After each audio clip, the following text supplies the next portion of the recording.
연초에 지금 당장 최대 40년 고정금리로 시중은행보다 싸게 빌릴 수 있는 상품도 소개해 드릴게요.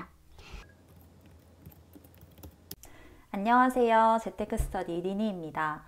요즘 한국은행에서 금리를 올리면서 대출 관련해서 고민이 많으신 것 같더라고요. 그래서 오늘은 대출 관련 고민이 있으신 분들께 도움이 되는 영상을 준비했습니다. 먼저 첫 번째, 금리 계속 올라가는데 대출 상환할까요? 아니면 저축 또는 투자할까요? 하는 고민에 대한 제 생각을 말씀해 드리려고 합니다. 그리고 두 번째, 올해 꼭 대출을 받으셔야 하는 사람이라면 무엇을 주의해야 하는지도 살펴볼 거고요. 함께 대출 받을 때 꿀팁도 알려드리려고 합니다. 자, 그러면 첫 번째부터 시작해 볼게요. 대출 상환이냐 저축이냐 이렇게 갈등이 되시는 분들은 세 가지를 살펴보셔야 하는데요. 첫 번째는 나의 월 수입이고요. 두 번째는 투자 계획, 그리고 세 번째는 나의 성향입니다. 제 상황을 예시로 말씀을 드릴게요. 제 이전 영상, 이 영상을 보신 분들이라면 아시겠지만 제가 1월에 추가 대출을 신청해 놓은 상태입니다. 저희 부부가 현재 대출 규모가 꽤 있는데도 불구하고 더 대출을 받아야겠다라고 결심한 건요.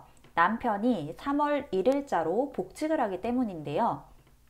그 말은 3월 1일자부터 소득이 2배가 된다는 의미겠죠. 제가 드디어 네버리고 졸업하게 됐네요, 여러분. 부부 총 소득이 늘어나기 때문에 대출 이자가 좀 늘어나더라도 영끌이 아니게 되는 겁니다. 그래서 첫 번째, 월 수익과 원리금을 비교를 해보고 안전하다고 판단이 되어서 빌리게 된 거죠. 그 안전의 기준은 저는 최소한 금리가 3번 이상, 그러니까 0.25포인트씩 3번이니까 0.75포인트죠. 0.75포인트면 시중 은행에서는 좀 더 가상금리를 붙이니까 최소한 2%에서 3% 정도는 더 낼 수 있다고 생각을 하고 판단을 했습니다. 개인적으로 원리금이 저축 가능액의 50에서 60% 이하라면 금리가 오르더라도 안전하다고 보고 있어요. 정리를 하면 저축 가능 금액에서 원리금이 50에서 60%를 초과한다면 어느 정도 대출 상환을 하시고 그 이하라면 그 돈으로 저축이나 투자나 또는 저처럼 추가 대출을 할 수도 있겠다라고 정리할 수 있겠습니다. 다음으로 살펴볼 것이 투자 계획인데요. 그 월급과 비교해서 원리금이 부담되는 수준이 아니라면 굳이 대출을 상환하지 않고 그 돈을 가지고 이자 이상의 수익을 내면 되는 거죠. 부동산이든 주식이든 뭐든 내가 그 돈을 활용해서 더 큰 이익을 얻으면 되는 건데요. 근데 나는 투자를 하고 싶긴 한데 실력이 없는데? 하시는 분들도 계실 거예요. 제가 대출을 받은 이유는 투자 실력이 뛰어나서가 아니고요. 제가 이사갈 지역에 부동산을 매입하기 위해서인데요. 계속 전월세 살 수는 없잖아요. 근데 저는 그 지역에 임장을 다닌 적도 없고요. 아까 말씀드린 것처럼 부동산 실력도 그렇게 뛰어난 편은 아닙니다. 그래서 지금 부동산 강의도 듣고 있고 강의를 들으면서 임장 동료를 구해서 매주 한 번씩 임장을 다닐 거예요. 그리고 2년 내에 반드시 빌린 돈으로 부동산을 매입할 예정입니다. 이렇게 데드라인을 정해두면 좋습니다, 여러분. 막 실행해야 된다는 그런 압박감이 막 이렇게 몰려오거든요. 아무튼 어떻게 보면 미리 자금을 확보해 놓은 것이 저를 공부하게 하는 동기가 되어 주더라고요. 제가 올해 번 돈으로 대출 상환을 해버리면 당장은 몇십만 원 아낄 수 있어서 좋지만 제 자산을 늘리는 데는 별 영향을 주지 않기 때문에 대출을 갚지 않고 이를 활용해서 실거주 안정도 누리고 자산도 늘릴 예정입니다. 마지막으로 나의 성향을 고려하셔야 하는데요. 빚이 있으면 잠이 안 온다. 금리 올릴 때마다 불안해서 미치겠다. 이런 분들은 대출 상환 하셔야 됩니다. 제가 이러저러해서 대출을 활용해야겠다, 상환 안 한다 이렇게 얘기한다고 해서 이 영상을 보는 여러분들이 꼭 그렇게 해야 되는 건 절대 아닙니다. 내가 투자할 것이 아니라 예적금을 들려고 대출 상환 안 한다 하시는 분들도 계실 거예요. 당연히 예적금 이자보다 대출 이자가 비싸기 때문에 갚는 것이 실질적으로는 이득입니다. 하지만 꼭 그게 정답은 아니에요. 왜냐하면 빚만 갚으면요 약간 허무해질 수가 있거든요. 왜냐하면 내 수중에 떨어지는 목돈이 없잖아요. 그래서 다 대출만 갚고 내 생활 너무 쪼달린다 하시면 도중에 포기하실 수도 있고요. 근데 적금이 만기가 되면 어쨌든 목돈이 나한테 떨어지는 거기 때문에 오히려 절약에 대한 자극도 받을 수 있고 더 열심히 모으게 되는 분들도 계세요. 결국 내가 대출을 상환해야 하는 사람인지 아니면 대출금 그대로 두고 예적금을 들어야 되는 사람인지 또는 대출금을 활용해서 투자를 해야 하는 사람인지는 각자의 성향에 따라서 다르다는 겁니다. 남 따라서 가면 우리 후회하잖아요. 그래서 원리금이 부담되는 수준이 아니라면 본인의 성향을 고려해서 최종적으로 선택을 하셔야 해요. 자, 이제 나는 올해 무조건 대출을 받아야 된다 하시는 분들이 주의하실 점을 살펴보겠습니다. 주의할 점 첫 번째는요. 차주 단위 DSR 규제를 고려해야 한다는 거예요. 올해 1월부터 2단계 차주 단위 DSR이 시행이 되었는데요. 단계별로 올해 1월부터는 총 대출 2억 초과하는 사람도 규제를 받게 됩니다. 기존에는 규제 지역 내 6억 초과 주택을 구입하거나 아니면 신용대출 1억이 초과하는 사람에게만 DSR 40%를 적용했는데요. 그 범위가 한 단계 더 확대가 된 거죠. 근데 도대체 DSR 하는데 이게 정확히 뭐야 하시는 분들을 위해서 간단히 설명을 드리면요. 내가 가진 대출 싹 합한 금액 나누기 나의 연봉을 한 거예요. 이거를 40% 넘지 않도록 규제하겠다는 겁니다. 예를 들어서 내 연봉이 5천이다. 그러면 5천의 40%인 2천만 원까지만 대출 상환하는 데 쓸 수가 있습니다. 그거를 월로 나누면 월에 166만 원까지만 원리금 갚는 데 써라 라는 겁니다. 혹시 주택담보대출을 받아서 주택을 구매할 예정이신 분들은 기존 신용대출을 정리하시는 게 좋습니다. 주택담보대출은 만기가 보통 35년인데 비해서 신용대출은 만기를 5년으로 계산을 하거든요. 예를 들어 볼게요. 연봉 5천에 신용대출 3천이 있고 아파트 8억짜리를 산다고 합시다.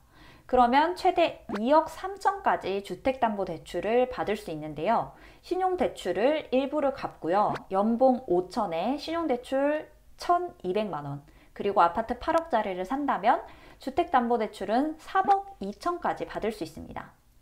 내가 상환한 금액은 1,800만 원밖에 안 되지만 대출은 9천만 원이나 더 받을 수 있다는 겁니다. 그냥 이것만 기억하세요. 내가 최대로 주담대를 받고 싶다고 하시면 기존 신용대출을 정리하자.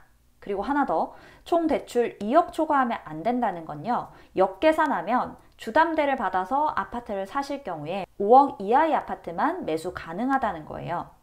물론 다른 대출은 없다는 가정하에요. 1월까지는 총 대출 2억이지만 7월부터는요. 3단계 규제, 즉 대출이 1억 원만 넘어가도 모든 대출 싹 다 합해서 1억 원만 넘어가도 DSR 규제 대상이 됩니다.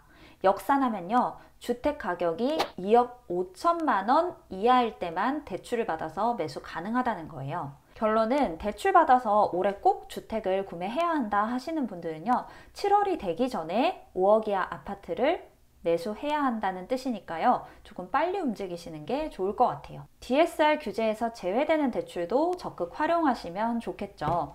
일단 내 돈을 담보로 하는 대출은 DSR에 포함이 되지 않습니다. 내가 이미 낸 돈을 담보로 빌리는 대출, 뭐가 있을까요? 예를 들어서 청약 통장에 있는 금액을 담보로 하는 주택 청약 담보대출이 있습니다. 청약되지도 않는데 대출로라도 활용을 하자고요. 보험 해지 환급금을 담보로 하는 보험 계약 대출, 우리는 보험 약관 대출로 많이 알고 있죠. 공무원이실 경우에는 그 퇴직금 담보대출이라는 게 있거든요. 공무원 월급에서 기여금이라고 해서 매달 떼가는 게 있는데 그 기여금을 모아놓은 걸 담보로 해서 빌리는 거예요. 그리고 공제매 대여금도 있어요. 공제매 대여금은 DSR에 포함되지가 않습니다. 마지막으로 드릴 꿀팁이 있습니다. 연초에 지금 당장 최대 40년 고정금리로 시중은행보다 싸게 빌릴 수 있는 상품도 소개해 드릴게요. 바로 적격대출인데요. 주택금융공사에서 진행하는 정책 상품이고요. 보금자리론, 디딤돌 대출과 다르게 소득 기준이 없습니다. KB시세 기준으로 9억 원까지 주택을 구매할 때 사용하면 되는데요. 최대 5억 원까지 빌릴 수 있으니까 빌릴 수 있는 금액도 꽤 크죠. 금리는 대략 3%대인데요. 현재 은행금리에 비해서 굉장히 매력이 있습니다. 이제까지는 워낙 시중은행의 대출이자가 쌌기 때문에 주목을 못 받았던 정책 상품이에요. 그런데 은행의 대출금리가 올라가면서 사람들이 줄 서서 받는 대출이 됐습니다. 이런 기사가 나올 정도로요. 국민이나 신한은행은 아예 취급도 하지 않고 있고요. 농협은 1분기, 그러니까 1월에서 3월 사이에 그 적격 대출 한도를 모두 소진한 상태예요. 그러니까 지금 받을 수 있는 은행은 제가 하나은행으로 알고 있거든요. 근데 이것도 언제 소진될 줄 모르니까 반드시 받아야 된다 하시는 분들은 DSR 한도 따져보시고 주변에 하나은행 바로 가지 마시고요. 전화를 먼저 해보세요. 적격 대출 한도 남아있냐고 물어보시고 달려가셔서 실행하시길 바랄게요. 제가 준비한 내용은 여기까지고요. 대출 관련 고민이 있으셨던 분들에게 조금이나마 도움이 되셨으면 좋겠습니다. 하나만 더 제 생각을 덧붙인다면 제가 예전에 주택담보대출 이자만 낼 수 있을 때 그 좋은 시절에 열심히 대출 상환을 했었거든요. 다 갚고 나니까 후련하긴 한데요. 제 자산 상황이 나아진 건 없더라고요. 지금 생각해보면 그 당시 몇십만 원 아낀다고 제가 자산을 크게 증식할 수 있는 기회를 많이 놓쳤다는 생각이 들더라고요. 그래서 재테크 공부를 아주 열심히 하시면서 내 실력을 쌓고 결국에는 우리의 종잣돈과 필요하다면 은행돈까지 대출을 해서 자산을 불릴 수 있는 여러분들이 되셨으면 좋겠습니다. 오늘도 제 영상을 끝까지 봐주셔서 감사하고요. 다음 영상으로 또 만날게요. 안녕!